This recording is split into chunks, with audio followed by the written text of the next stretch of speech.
torn asunder in the last few years, lost their homes. We have folks right now that don't know if their homes have homes to come back to. We have people, employees, that don't know that they have a place to come back to work. And so, look, I have all of these things in a blind trust. I don't actively manage these things, and I'm very cautious about that, and I think it's an important thing that people in elected office that maintain that firewall, forgive me. But as it relates to having a deep empathy and understanding for what's going on up here, I can assure you I do.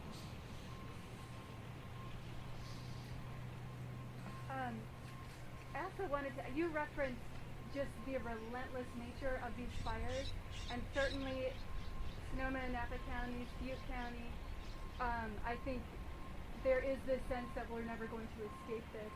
What do you say, and what can the state do, knowing that there's only so much we can do to prevent these fires? Yeah, we're not going to give up. We're going to deal with the immediate, which is suppression. We're going to deal with the immediate, moving into the next fire season, which is prevention.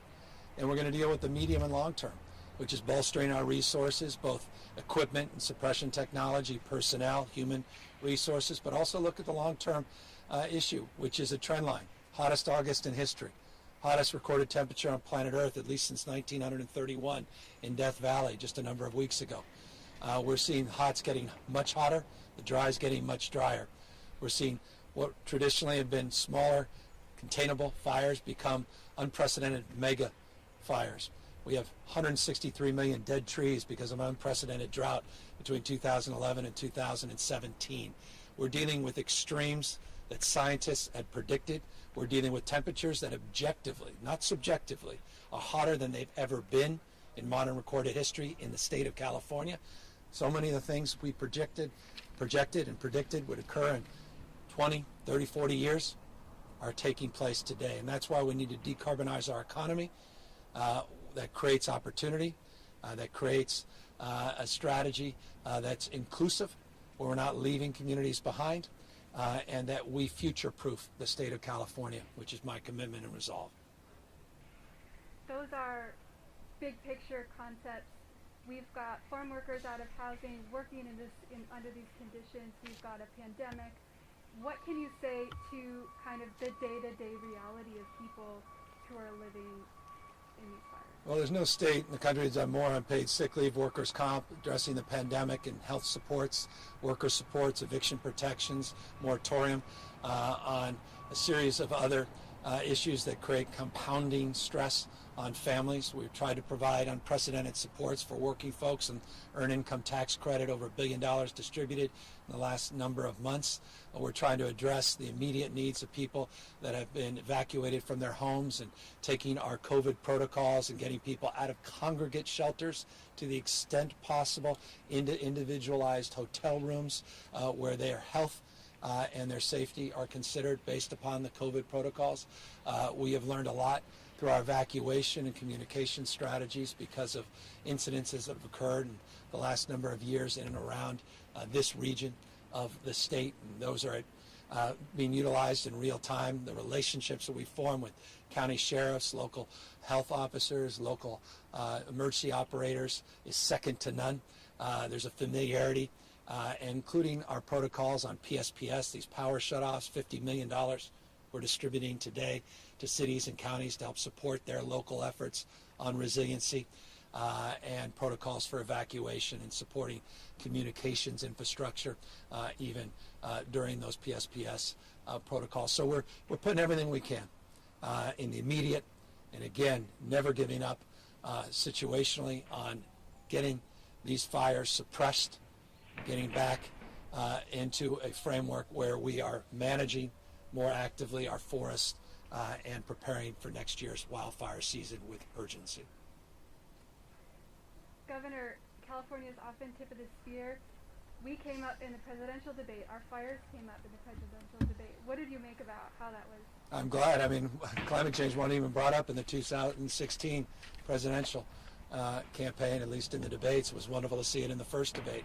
Unfortunately, we don't have kind of support that I think we deserve as Californians, as Americans, 40 million Americans, as it relates to support from the federal government to actively manage their roughly 60% of the forest. We've been doing that for the federal government.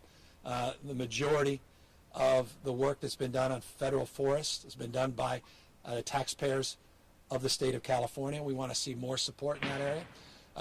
Our president clearly has a different point of view than 98% of world scientists, and I encouraged him a few weeks back when he was here. If he wasn't interested in scientific knowledge, he certainly should be aware of his own eyes, the observed evidence of what's going on here in the state of California, reminding him what happened at the campfire just a few years ago when I first had the opportunity to spend time with the president talking through these issues.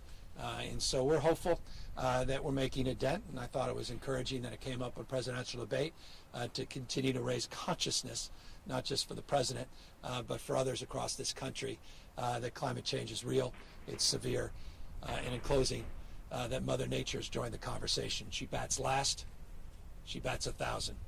She's chemistry, she's biology, she's physics. She is present in this debate and in this conversation.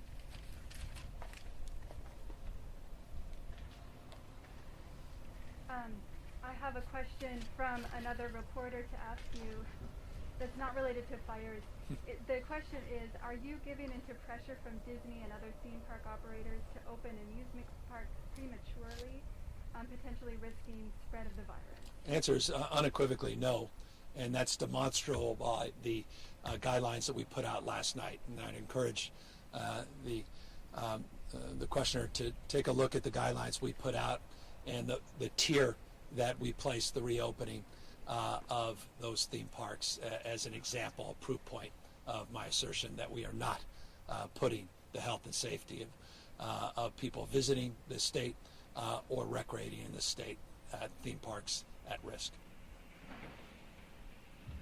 One more question, sir. Regarding this confluence of coronavirus, of the pandemic, and of wildfires, here in Sonoma County, for an example, our advance toward being able to reopen a little more has been hindered by the wildfires.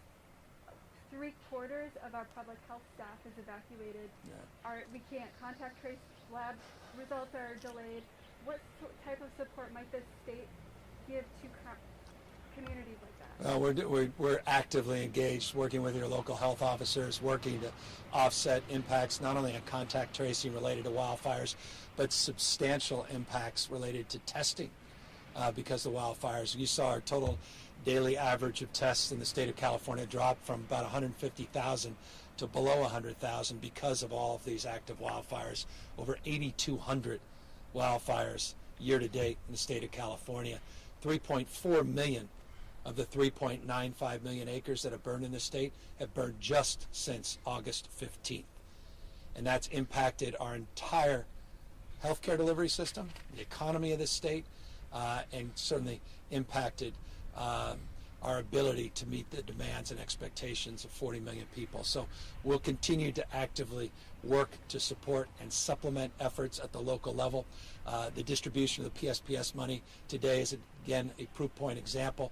13 million to cities, 13 million to counties, 20 million to special districts, $2.5 million to tribal governments. We put those dollars out earlier. We prioritized those dollars in a way to help support more broadly the health and safety of communities impacted by bad air quality associated with these fires, as well as impacting the ability to provide quality health care in a system that's impacted by power outages and evacuations and the like. So with that, thank you all very much for the opportunity and privilege of being here. And let me just say this, I've got 4 young kids in elementary school, and I can't imagine for the children and parents, the families that may be seeing these images, what's going through your mind, all that anxiety that you already had coming in through this year and into the school season to see your precious school burn down. My heart goes out to every single one of you. And all I can say is the state, we're in it for the long haul. We're not just here for a moment. We're here to rebuild and to reimagine your school and all the kids out there. We're going to get through this. You're going to get through this. And you hear those sirens out there. You got a lot of people that have your backs. We have your backs. And God bless you. We're very sorry you're going through all this.